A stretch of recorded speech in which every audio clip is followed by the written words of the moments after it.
As the Labour leadership contest trundles on, it appears that more infighting has broken out within the party. This is not about anti-Semitism now.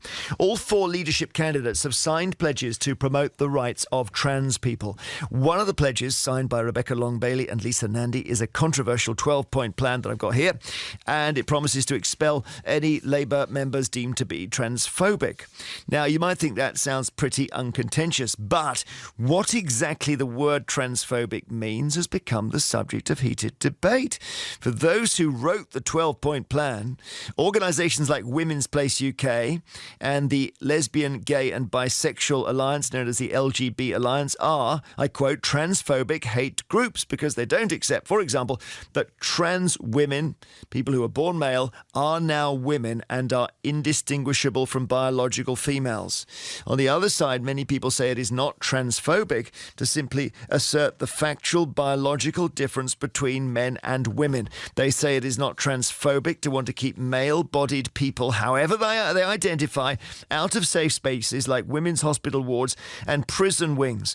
They say the Labour pledge amounts to a witch hunt. We're going to try and understand more about this now. Please call us 08000 288 291, email vine@bbc.co.uk. You may be a Labour voter and you think this is very important. The party is clear on its position. So we're speaking now to Kate Harris, who founded the LGB Alliance after leaving Stonewall. Hi, Kate. Hi there. Welcome to you. Her organisation was one of the two groups named as transphobic by these Labour activists. And also with Kate alongside her, Helena, Wadia, who's a journalist and social commentator. So I'll start, if I can, with you, Kate. The accusation is that if you say somebody can't identify as they want to, then it's transphobic. Yes, and they say that we are a hate group. So I just want to start off by saying that we're about as much of a hate group as the local WI. Like Women's Place UK, LGB Alliance is a grassroots organisation with thousands and thousands of supporters across the UK who do believe that sex is binary, who do believe that it's important for women to have sex-protected spaces. And we believe that there is a fog of misunderstanding around our intentions, and there's also a fog of misunderstanding and fear around discussing the issues of sex and gender. So your worry is a situation where a person with a male body, who may or may not identify as a woman, goes into what you call safe spaces, like, for example, a changing room. Is that right? Yes, changing rooms, rape crisis centres where very vulnerable women are. Under the new Gender Recognition Reform Bill proposed in Scotland, anyone from the age of 16 and upwards can declare that they are of the opposite sex with no surgery, no medical treatment, nothing other than living as a woman, whatever that means. And let's come back to the fog of misunderstanding. What does it mean to live as a woman? Our goal is to have respectful dialogue and freedom of speech, which is informed with facts. And we believe that transsexuals have every right to protection under the law. So to call us transphobic is I think, lazy and refusing to engage with the actual argument. So Helena, Wadia, they say that they've been absolutely wrongly accused here. What do you say? Well, if you're calling yourself the LGB Alliance and you're taking that from the LGBT group where Pride was founded by a black trans woman, you know, you're excluding a whole group of trans people. And to say that you're worried about men in women's spaces, you're worried that, you know, a man could walk in and say, oh, I'm a woman, and then assault somebody in a woman's space. Here's the thing. You don't need, if you're worried about that, your issue is with cis men. It's not with trans women. Explain cis to our listeners, please. Cis is if you are born, so I'm born biologically a woman and I identify as a woman, so you identify as the same sex that you were biologically born with. Okay, so I would be cis as well then. So you would be cis as well, yes. So, you know, your issue is with cis men, not trans women. Let me tell you, cis men do not need an excuse to identify as a woman to go into a space and assault women. They've been assaulting women in all sorts of spaces. The case that came across our desk recently, because we covered it, was of Karen White, who entered the prison system as transgender, having not had any surgery, was still legally a male, born in a man's body. And when this person, Karen White, let's call her she, when she was put into a woman's prison, it turned out that her offences previously had been multiple rapes, burglary, grievous bodily harm, sexual offences against women, and she continued to assault women and stood ogling them in the showers in a man's body. Now that just sounds crackers, doesn't it? I think that is a failing of the prison system to accurately check the history of this person. But So she there identified as a woman, that's it. Yeah, that's true. There's no but further also, conversation to be had. But there is a further conversation, because let's look at what Labour are doing. Labour are standing up for a group of people who are disproportionately likely to be homeless, unemployed, victims of hate crime. Some stats from Stonewall: more than 1 in 4 trans young people have attempted to commit suicide. 9 in 10 have thought about it. 72% have self-harmed. 41% of trans people have experienced hate crime because of their gender identity. They're standing up for a group of people that are disproportionately attacked. The accusation here is whatever your good intentions, you're making that group even more isolated and hurting them even more. And my response to that is, first of all, to correct some facts. The Stonewall riots were begun by Stormy DeLavery, who was a butch lesbian who spent her whole life as a butch lesbian, and she was the first one to be arrested. So there's an awful lot of rewriting of history going on at the moment. You now mentioned this fog of misunderstanding.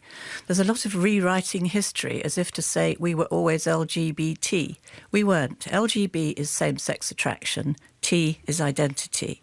And the statistics that have just been quoted are very much open to debate. But even more important than the actual discussion here is one of our goals as LGB Alliance, as I mentioned earlier, is respectful freedom of speech. And I think the Harry Miller ruling today has emphasised the importance that we stop this blanket use of the term transphobic. Okay, be aware, not everyone has your level of knowledge, so you're both talking in not necessarily in a way that's totally clear. I think everyone understands freedom of speech. Well, you've just mentioned Harry Miller without any explanation whatsoever, so I'm now going to explain.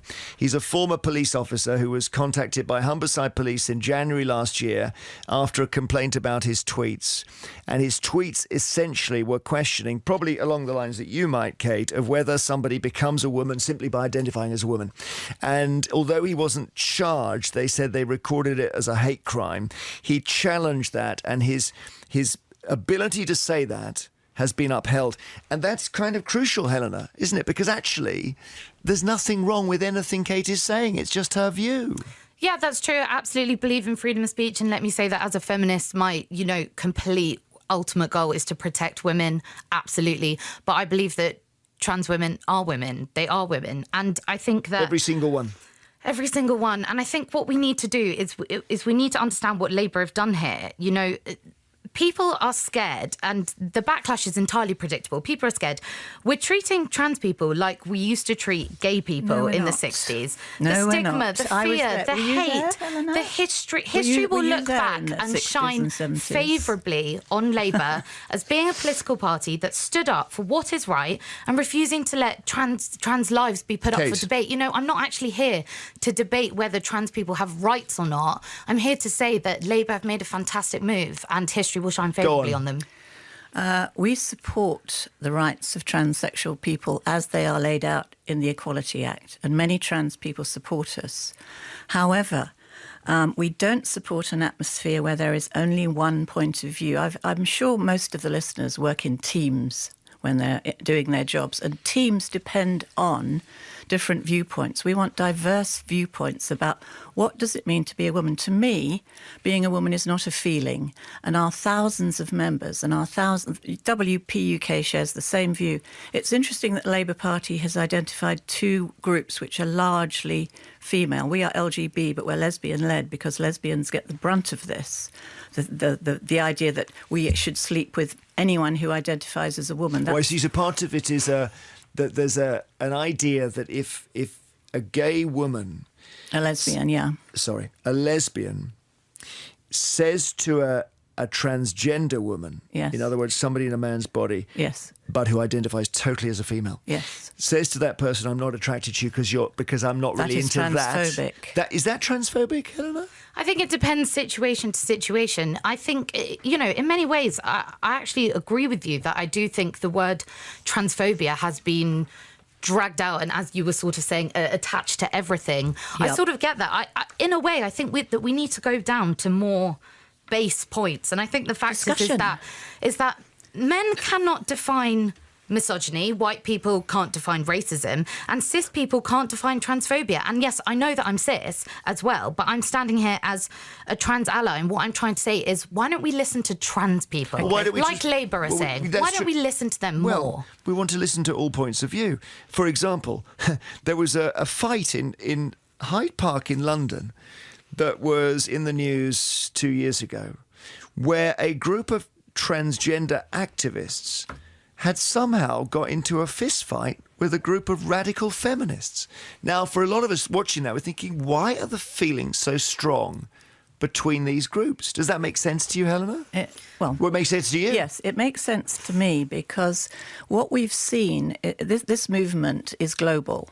And it is, unfortunately... Which movement? Because we've got to talk about eight movements. The extreme transgender rights. What is extreme transgender rights that trans people deserve rights? No, they have rights in law, and we support that utterly. We utterly accept that trans people have every right to live protected by the law and protected from discrimination. So do you think gay people, may I do you think there finish? should be What a we don't limit? believe is that there should be no discussion on what it means to be a woman Can I and what just- it means to change sex. Let me try and clarify your view here. I'll just take myself as an example, right? Yes. Let's say I'd identified tomorrow as a woman. Yes. And and it's done in complete good faith, Yes. okay? And I want to, I don't know, go into the female changing rooms in the gym. Can I do that? No. You don't? Can I do that, Helena? I don't think you can do that yet, right? Because the Gender Recognition Act But is would you not think in I should be force. able to? Well, if You you do? if you identify if you genuinely identify as a woman, then you're not going to go in there and attack women, are No, you? of course not. Well, there you go. But that's all right. Well, if you But it's not just about what I'm going to do. It's also about whether a woman who's changing in the changing rooms does not expect to see a male body in there. And Jeremy, it's much more fundamental than that. The things that drive us are the fact that school children from the age of 5, from September, are going to be taught that there's really no such thing as girls and boys.